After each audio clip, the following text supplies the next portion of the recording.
Hi everyone, welcome back to my channel, or welcome to my channel if you're new. My name's Jean and I am here today for what is an incredibly exciting announcement, if I do say so myself, and no, it's not that I cut all my hair off. It is that I am one of the co-hosts or guest hosts for this next round of the Queer Lit Readathon.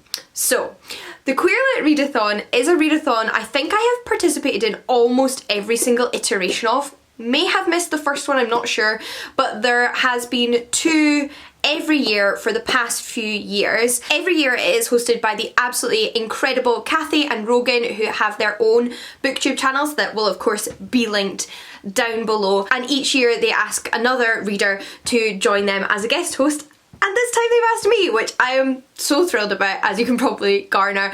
As I already mentioned, I always participate. I have even vlogged most, if not all, of the Queer Lit Readathons that I have participated in, and I am definitely going to be vlogging again this time. It is the 7th round, which is incredible in itself. I feel like the word incredible keeps coming out of my mouth, but I think it's also accurate. And I've already had so much fun just helping to plan this round that I know I'm going to have so much fun participating and getting to talk to all of you as well. So, a little bit more information. If you haven't gathered from the title of this readathon yet, it is all about reading queer literature, whatever form that may be in. And there's even a bingo board full of challenges which are all about helping you try different kinds of queer lit, or diversifying the queer lit on your shelves, and just making sure that you can find and enjoy as much queer lit as possible. For each bingo challenge there is also going to be a recommendation from each of the hosts, including myself, that Kathy is going to be sharing on social. The Queer Lit Readathon is on Twitter, it's on Instagram, and it's even now on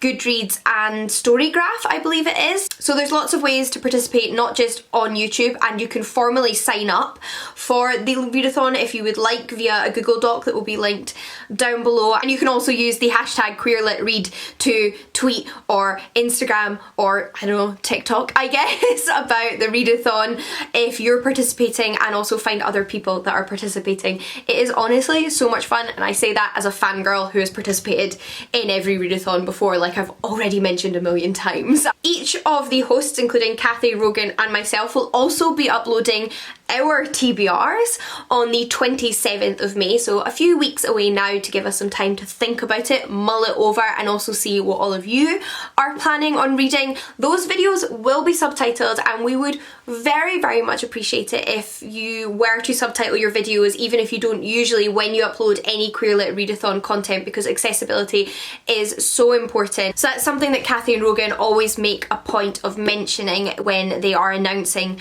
the next round. Sorry, I just need to butt in and interrupt myself for a moment, because I just filmed this entire video and didn't mention the dates of the readathon. If you are interested, then it is taking place between the 6th and 12th of June, starting at midnight on the 6th of June. So now that that very important detail has been covered, let's just get back to whatever I was saying before. In terms of the bingo board, there are 18 challenges. Now, of course, you do not have to read 18 books and complete all of those challenges. It's about having fun, so making sure that you are reading and enjoying yourself, but it's also a nice way to, like I mentioned before, sort of diversify and look for new books. So I do hope that it will be an inspiration to some of you, and you can adapt it to yourself, so you can try and cross off a row of 4 either vertically or horizontally. You can stick with one colour on the bingo board, and you can always read multiple books to tick off multiple prompts. So you may be able to find one book on your bookcases that will tick off 3 or 4 of the challenges, and that is absolutely okay, whatever works for you. So let's have a look at those challenges a little bit more in detail, just to provide any clarification that you might need. So first up is Memoir, which is one of the more self-explanatory ones on the list, and then we have the group read. So every round the hosts pick a group read, so if people want to read together and be reading the same thing, we will definitely be reading that, and you can too. And the group read we picked for this round is Freshwater by Akwaeke and Emezi, which is a book that I know I've had on my TBR for quite a while, so I'm super super duper excited for this opportunity to read it. We then have a hard-hitting contemporary, i.e. a book that is set in the past few decades and doesn't necessarily have fantastical or science fiction themes, but is very rooted in reality and perhaps deals with more hard-hitting topics and is one that might tug at your heartstrings and look at something quite serious and important, of which I know myself there are many that you could read for this readathon.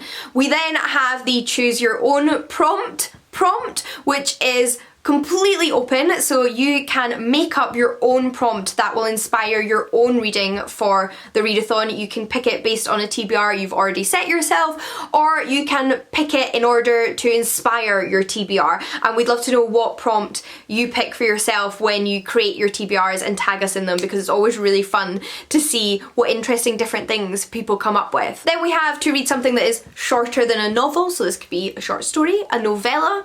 Typically poetry collections can be quite short, comic books perhaps. There's lots of different things that could come under the shorter than a novel category. Then we have a book that brings you joy, so this will mean different things to different people. It might mean a reread of something you've loved in the past, it might mean reading something in a series you've been really enjoying and want to catch up on, it might be something by an author who you always feel comforted by, or just a book that deals with themes or plot lines that you always find solace in, just something that will put a smile on your face. We then have a book that contains M-Spec representation. So M-Spec stands for multi-attraction spectrum. It's basically an umbrella term that refers to those who identify as sexualities that are attracted to more than one gender. So I myself consider myself bisexual, but there are a range of different sexualities that could come under M-Spec, including pansexual or poly, and the reason we put M-Spec here is not only that it gives you an opportunity to read about characters with a variety of different sexualities, but also because I know myself from reading that quite often when I come across characters in books who are attracted to multiple genders, their sexuality isn't specified. So they might be bisexual, they might be pansexual. It's not always easy to identify what they would identify with. So hopefully this prompt will just encourage you to pick up a book with representation of one or more of the sexualities that could be considered M-Spec. We then have a book that is not set in your continent, again pretty self-explanatory, but a book that is, like I mentioned, set in a continent other than the one that you either live in or grew up in. Then we have a book that might be considered intersectional. So intersectionality refers to our understanding that people may experience discrimination differently depending on the intersections of their identity. So they may deal with sexism as well as homophobia because they are both a woman and part of the LGBTQ+ community, and there are lots of different formats in which this can come. So we were hoping that you might read a book which was intersectional, that had representation in more than one format. So it doesn't need to be a book explicitly about discrimination, but a book that features characters whose identity has multiple intersections. So they might, for example, be both trans and bisexual, and that therefore would be an intersectional book. I hope that makes sense. Then we have something that gives you summer vibes, a prompt that is pretty open to interpretation and is probably going to look different for everyone. Then there is a book with superheroes. Now this is the one that I am definitely struggling with the most because I never read superhero literature, so I would love your recommendations for this one ahead of my own TBR, but I know that Kathy and Rogan do have some, which is excellent. Then we have vintage, which you might interpret in one of two ways. One, you might interpret that as a book that is, say, 20 years or older, i.e. it came out 20 years or longer ago, or just a book that is set in a time period older than 20 years ago, so maybe historical fiction. Whatever you think comes under vintage. The next prompt is to read a book which features an underrepresented identity. So this might be a sexuality or gender identity which you haven't read much of, or it might just be one that you can't often find in books. Again, it's one that's a little bit open to interpretation, but hopefully it will encourage you to read something that you maybe don't read as much of, or have been meaning to read as much of, or can't often find much of, and we can also hopefully exchange some recommendations. Then there is the religion prompt, which can apply to either fiction or non-fiction. So it may be a book with a religious main character, or it may be a non-fiction book / memoir where the writer discusses their own religion as well as their sexuality or gender identity. Then the penultimate prompt is to read a recommended book. So this could be a book that was recommended to you by a friend or a family member, or you have added to a list of books you want to read because a booktuber or Instagrammer recommended it. And then lastly, we have to read at least 40% BIPOC books. So I believe this term is more common in North America, but it stands for Black, Indigenous or other person of colour, so i.e. to read books that are not by white authors. And in order to tick off this space, it's not about reading one specific book,